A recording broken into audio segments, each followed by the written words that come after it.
Buenos días, buenas tardes o buenas noches, depende de cuándo estén viendo este video. Hoy vamos a hablar un poco de clasificación de funciones, pero para eso vamos a repasar algunos conceptos previos, ¿sí? Primero vamos a definir función. Ya sabemos lo que es una función, pero no viene mal recordar que es una relación entre dos variables, una independiente y otra dependiente, en la cual a cada valor de la primera le corresponde un único valor de la segunda. Y acá tenemos lo que sería la relación escrita como función, ¿sí? Cada valor de x se relaciona con un valor de y. Fíjense que en los conjuntos de x, nombramos x1, x2, x3 y x4 son los elementos de la variable independiente.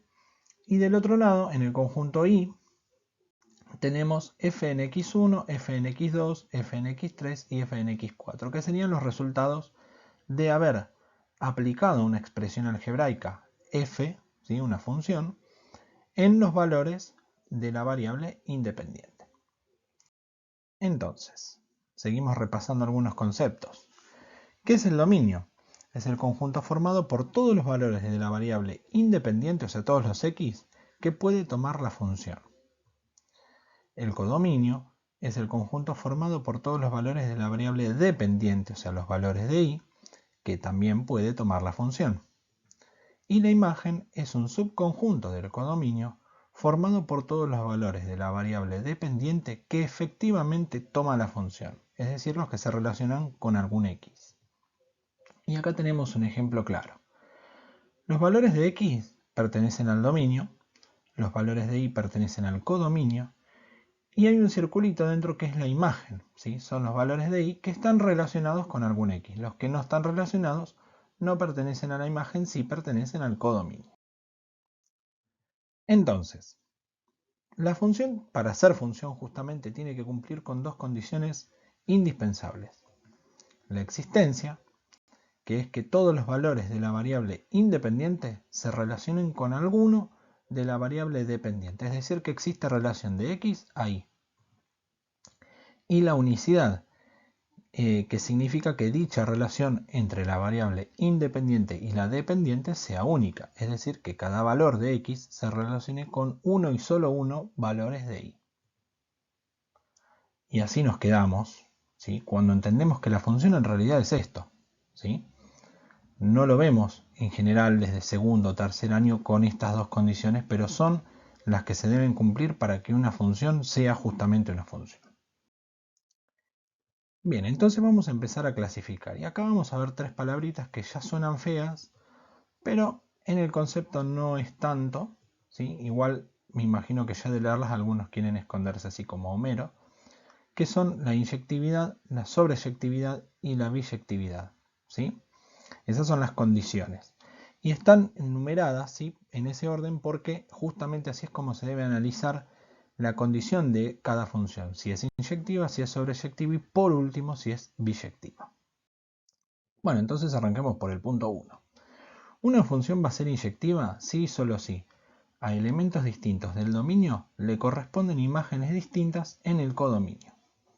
Simbólicamente significa esto, y se ve horrible, pero dicho no es tan feo. Probablemente ustedes no conozcan lo que significa la A invertida, esa A que está al revés. Ese elemento se llama para todo, ¿sí? Entonces lo voy a leer, lo simbólico lo voy a leer como si estuviera escrito. Ahí lo que dice es que para todo x perteneciente a A sería el dominio, tal que si x1 es distinto de x2, entonces la función en x1 va a ser distinta a la función en x2, ¿sí? Ahí lo que está diciendo es que si dos elementos del dominio son diferentes, entonces la función aplicada en dichos elementos también van a ser diferentes. Y eso se cumple si y solo si, que es la flechita doble, para todo elemento de x perteneciente al dominio, tal que si la función en x1 es igual a la función evaluada en x2, entonces x1 es igual a x2. Ahí está diciéndome lo contrario.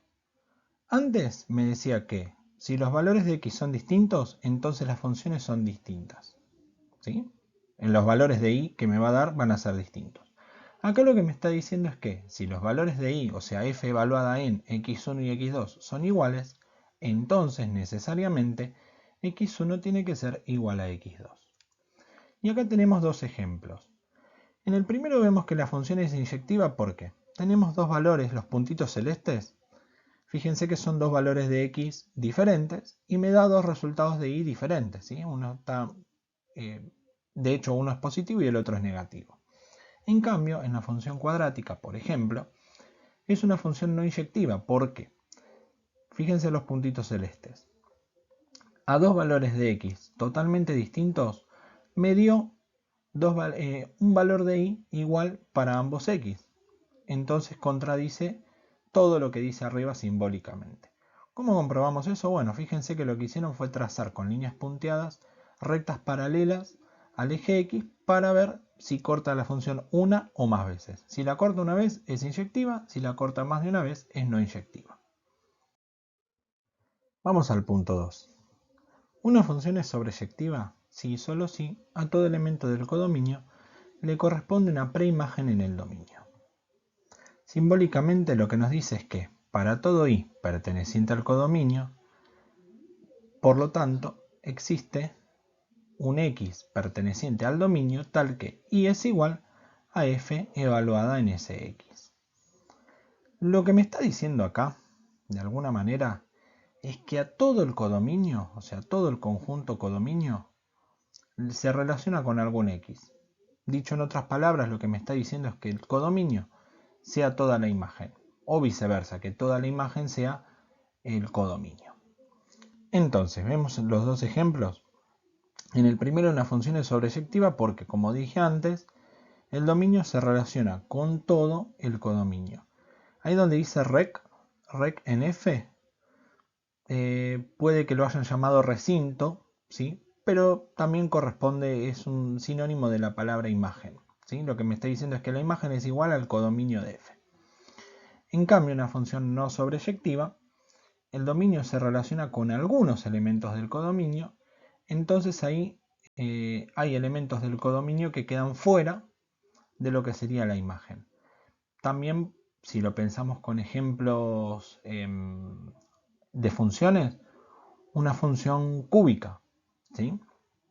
Sería sobreyectiva, porque todo el codominio se relaciona con algún x, y como dijimos anteriormente, una parábola no lo sería porque hay elementos de la imagen que del vértice para abajo o para arriba, dependiendo de la concavidad, no son utilizados por la función.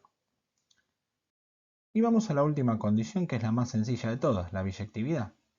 Una función es biyectiva si se cumplen las dos condiciones anteriores, que sea inyectiva y que sea sobreyectiva. Por otra parte, vamos a decir que si una función es biyectiva, entonces admite función inversa.